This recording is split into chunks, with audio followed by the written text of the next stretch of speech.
غریبوں کے غریب نواز کے پاس حاضر ہوا، کہا حضور ہمارے مسئلے کو حل فرما دیں۔ سرکار دیکھو حاکم نے ہمارے زمین جائیداد پر قبضہ کر لیا ہے، جی لگائیے گا ذرا، یہ سب کچھ پہلے ہو چکا ہے۔ یہ آج کے ظالم ان کے غلاموں کی زمین جائیداد پر قبضہ کرنے کی جو سوچ رہے ہیں نا، یہ پہلے کچھ ظالم ان کے غلاموں کو ستا چکے ہیں، اور خواجہ نے غلاموں کا حق دلایا۔ انشاءاللہ آج بھی ہمارے خواجہ ہم غلاموں کا حق دلا کر رہیں گے۔ اس نے آ کر کے عرض کیا کہ حضور دلی کا بادشاہ التمس آپ کی مرید کا مرید ہے، حضرت قطب الدین بختیار کاکی کا۔ اگر آپ ایک پرچہ لکھ دیں گے، اگر آپ رکا لکھ دیں گے اور میں لے جا کر کے دے دوں گا تو مجھ غریب کا بھلا ہو جائے گا۔ میرے خواجہ غریب نواز رکا نہیں لکھتے ہیں، ہر پیر کو مقام فکر اور غور ہے، ہر ایک مقتدا و پیشوا کے لیے مقام فکر ہے کہ ہمارے بزرگوں نے غریبوں سے کتنی محبت کیا ہے، ہمارے بزرگوں نے ٹوٹے ہوئے دلوں کو کس طریقے سے جوڑا ہے، گرتوں کو کس طرح سے اٹھایا ہے۔ ہمارے خواجہ غریب نواز اس کو دھتکارتے نہیں ہیں، اس کو انکار نہیں کرتے، اس کو جھڑکتے نہیں، نہ خط لکھا، نہ رخا لکھا، نہ سندیشہ دیا، نہ کسی کو بھیجا، فرماتے ہیں چل تیرے ساتھ میں خود دلی چلتا ہوں۔ ارے سنیو اب تو بول دو ہمارا خواجہ شان والا خواجہ ہے، ہمارا خواجہ کیسا غریب نواز ہے۔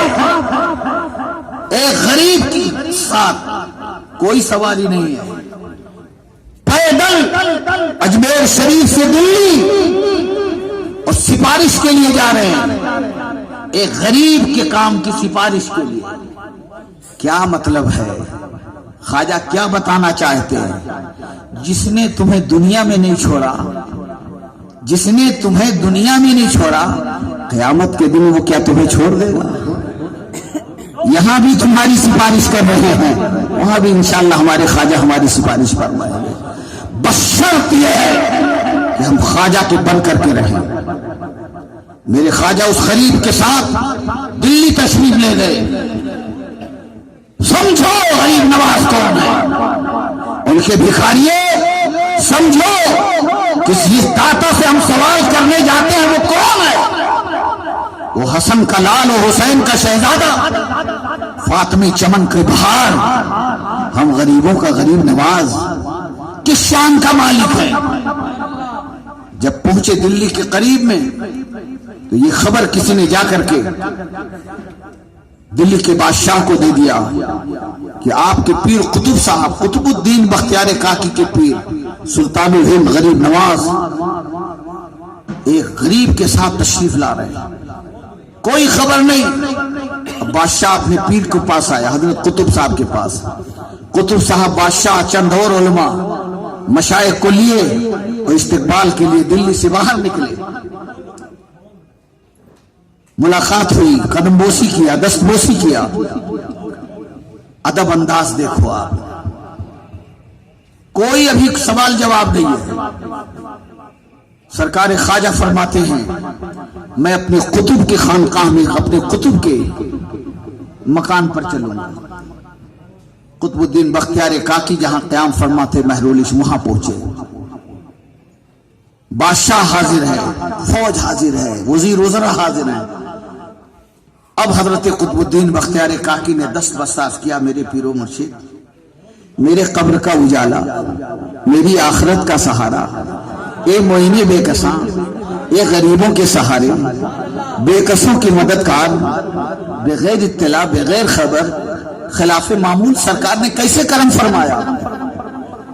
کچھ خبر بھیج دیتے تو میرے خواجہ فرماتے ہیں بادشاہ التمس ادھر سنو، یہ غریب کا ایک معاملہ ہے، اس کی زمین پر تمہارے حاکم نے قبضہ کر لیا ہے، اس غریب کی سفارش کے لیے آیا ہوں۔ سارے مجمع کا دل ہل گیا، واقعی میں معین الدین اللہ کی طرف سے غریب نواز ہیں، دل ہل گیا۔ قطب الدین بختیار کاکی نے سر قدموں میں ڈال دیا، بادشاہ نے تاج اتار کر قدموں میں رکھ دیا. حضور اتنے معمولی کام کے لیے دلی اجمیر سے دلی سرکار کسی کتے کے ذریعے خبر بھیج دیتے، آپ کے حکم پر عمل کیا جاتا اتنے چھوٹے سے کام کے لیے. تو میرے خواجہ فرماتے ہیں قطب الدین اس کام کو چھوٹا مت سمجھو، بادشاہ اس کام کو چھوٹا مت سمجھو. جس مسلمان کا دل ٹوٹا ہوتا ہے اسی ٹوٹی ہوئی دلوں میں خدا کا جلوہ ہوتا ہے. زور سے سبحان اللہ. میرے آقا نے فرمایا ہے خدا کی رحمت کو تلاش کرنا ہے کہیں اور مت جاؤ، کسی کے ٹوٹی ہوئی دلوں میں تلاش کر لو، وہی جلوہ تم کو مل جائے گا. اے قطب، اے بادشاہ التمس، اتنے دنوں تک میں اس کے ساتھ تھا جس کا دل ٹوٹا تھا اور اس کے ساتھ خدا تھا. سبحان اللہ. یہ ہے ہمارے تمہارے خواجہ غریب نواز. اور چلتے چلتے بس ایک آخری بات سنو، درود شریف پڑھ لیجیے. اللہم صلی علی سیدنا و مولانا محمد مبارک وسلم. صلاۃ و سلام علیک یا رسول اللہ صلی اللہ علیہ وآلہ وسلم. میرے خواجہ غریب نواز یہ قطب صاحب کو بابا بیٹھ جائیے، تشریف رکھیے، بیٹھ جائیے.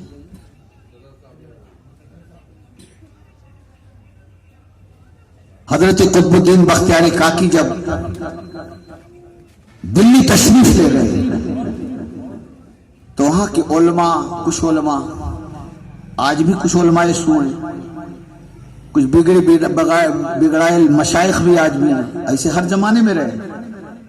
اللہ والا ملنا بڑا مشکل کام ہے. جس کا ظاہر جس کا باطن ایک ہو، اللہ سب جانتا ہے.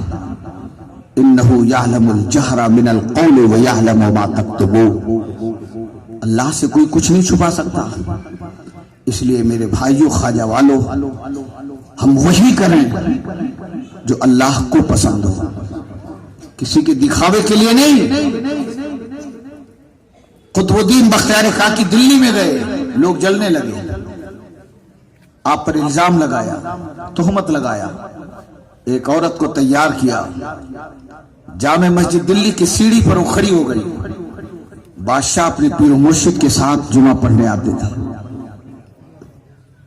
جیسے ہی بادشاہ کی سواری رکی، سیڑھی پر چڑھے، وہ فاحشہ گندی عورت نے چلانا شروع کر دیا، بادشاہ میری دستگیری کیا جائے، میری مدد کیا جائے.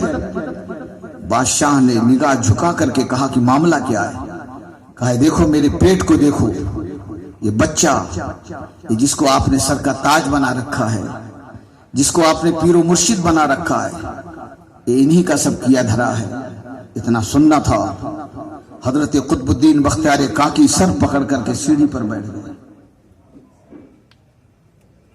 اور حضرت بادشاہ التمس حیرت میں، یہ کیا ہو گیا؟ اے لڑکے کھڑے دیکھ رہے، ہر زمانے میں نیکوں پر انگلی اٹھائی گئی ہے اور انگلی اٹھانے والے بڑے ہی برے ہوتے ہیں، لیکن نیکوں کا ساتھی اللہ ہوتا ہے. بولو زور سے بولو یار. اسی لیے اے مدرسوں کا کام کرنے والوں، مسجدوں کا کام کرنے والوں، سنیت کا کام کرنے والوں، کوئی گالی دے برداشت کرو، برا کہے برداشت کرو، اس لیے کہ آپ کا ساتھی اللہ ہے. بولو آپ کا ساتھی کون ہے؟ آپ کا ساتھی بغداد والا پیر ہے، آپ کا ساتھی اجمیر والا خواجہ ہے، بریلی کے اعلیٰ حضرت ہیں، بریلی کے مفتی اعظم ہیں. تاج الشریعہ کی دعائیں آپ کے ساتھ میں ہیں. سبحان اللہ. کرو گے نا انشاءاللہ؟ سید محمد امجد حسینی صاحب قبلہ کے ساتھ دو گے نا انشاءاللہ؟ ہمارے مولانا اویس رضا مدرسے کام کریں، ساتھ دو گے نا انشاءاللہ؟ دو. ایسے موقع پر تو برائی کو پر صبر کرو، بے شمار ثواب ملے گا. اس لیے کہ یہاں پر آپ کے لیے آپ کی برائی کوئی نہیں کر رہا ہے، دین کے لیے کر رہا ہے. آپ دین کا کام کر رہے ہو، تو ایسے موقع پر صبر کرنے والے کو اللہ تعالیٰ بڑا اجر عطا فرماتا ہے.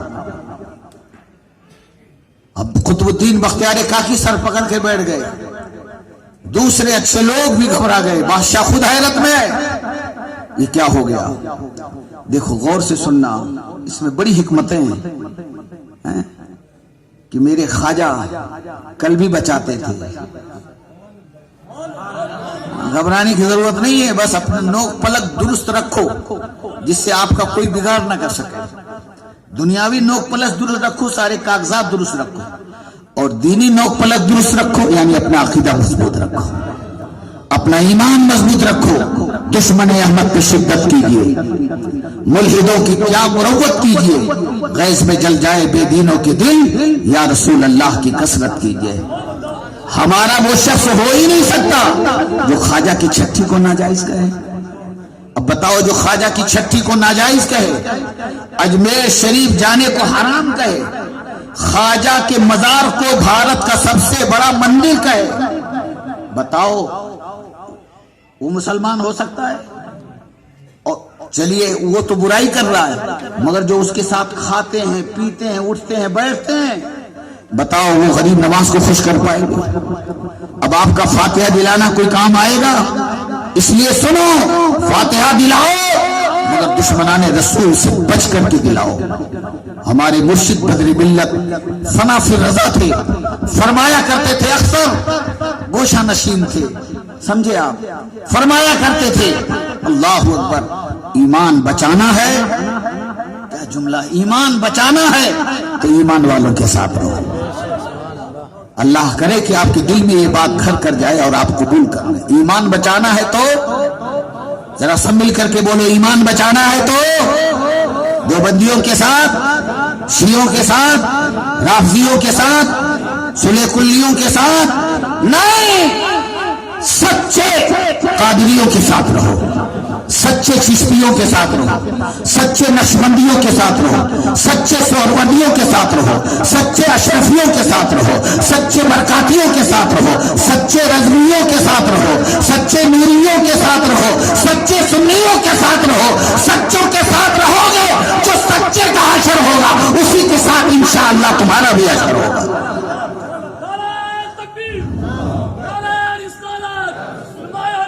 حضرت قطب الدین بختیار کاکی وہیں سے اپنے پیر و مرشد کو یاد کرتے ہیں. اے سکندر آباد والو، اے حیدرآباد والو، یہ مت سمجھنا کہ اجمیر دور ہے، یہ مت سمجھنا کہ اجمیر دور ہے. اجمیر دور ہو سکتا ہے، اجمیر کا خواجہ دور نہیں، اجمیر کا خواجہ دور نہیں ہے. ہم اپنی آواز جتنی جلدی نہیں سنیں گے اس سے پہلے میرا خواجہ غلاموں کی صدا سن لیتے ہیں. ہم اپنے آپ کو جتنی جلدی نہیں دیکھ پائیں گے اس سے پہلے خواجہ اپنے غلاموں کو دیکھ لیتے ہیں. حضرت قطب الدین بختیار کاکی نے صدا دی دل میں کہ سرکار، کیا اسی دن کے لیے آپ نے اجمیر بھیجا تھا؟ اسی ذلت کا دن دیکھنا تھا؟ گندی عورت نے تہمت لگایا، میرا کیا ہوگا؟ کیا دیکھا؟ سبحان اللہ. اے زور سے بولو یار. ہمارا تمہارا خواجہ سبحان اللہ سامنے سے سیڑھیوں سے اترتے چلے آ رہے ہیں. ادھر پکارتے دیر نہیں لگی ہے کہ خواجہ کو آنے میں دیر نہیں لگی ہے. سامنے خواجہ بادشاہ التمش بہت دب کھڑا ہو گیا، پہچاننے والے ادب سے کھڑے ہو گئے، سلام پیش کر رہے ہیں. میرے خواجہ آئے، قطب صاحب کے سامنے کھڑے ہیں. قطب صاحب سر جھکائے، آنکھوں میں آنسو ہے، دونوں بازو کو تھاما، اٹھایا اور سینے سے لگایا، فرمایا قطب الدین، مجھے رسول اللہ نے ہندوستان بھیجا تھا، مجھے رسول اللہ نے ہندوستان بھیجا تھا، اور معین الدین نے دلی میں تم کو بھیجا تھا. میری حفاظت کی ذمہ رسول اللہ کے ہاتھوں میں ہے اور تیری حفاظت کا ذمہ معین الدین کے ہاتھوں میں ہے. فرمایا گھبراتا کیوں ہے؟ اور اس گندی عورت کی پیٹ کی طرف انگلی کا اشارہ کیا، فرمایا او پیٹ کے بچے بول، تیرا باپ کون ہے؟ سلطان الہند تجھے حکم دے رہا ہے. کیا شان ہے میرے خواجہ کی، بولو تو سبحان اللہ. اے ہے سبحان اللہ. اس فقیری میں کتنی شاہی چھپی ہوئی ہے. میاں وقت نہیں ہے ورنہ میں اس کو کھول کھول کے آپ کو بتاتا پھر انشاءاللہ. سبحان اللہ. اس فقیری میں کتنی شاہیاں ہیں جو چھپی ہوئی ہیں. فرمایا بچہ بول، تیرا اصل باپ کیا ہے؟ پیٹ سے آواز آتی ہے کہ حضور میرا باپ ایک بکری کا چرواہا ہے، قطب الدین بختیار کاکی میرے باپ نہیں ہیں. عورت گرفتار کر لی جاتی ہے اور اللہ نے حضرت قطب صاحب کو خواجہ معین الدین کے ذریعے سے وہ عزت عطا فرمایا. بادشاہ الطلس کہتا ہے، لکھتا ہے کہ جو عزت میرے دل میں پہلے تھی اس سے کہیں زیادہ عزت میرے پیر و مرشد کی میرے دل میں بڑھ گئی ہے.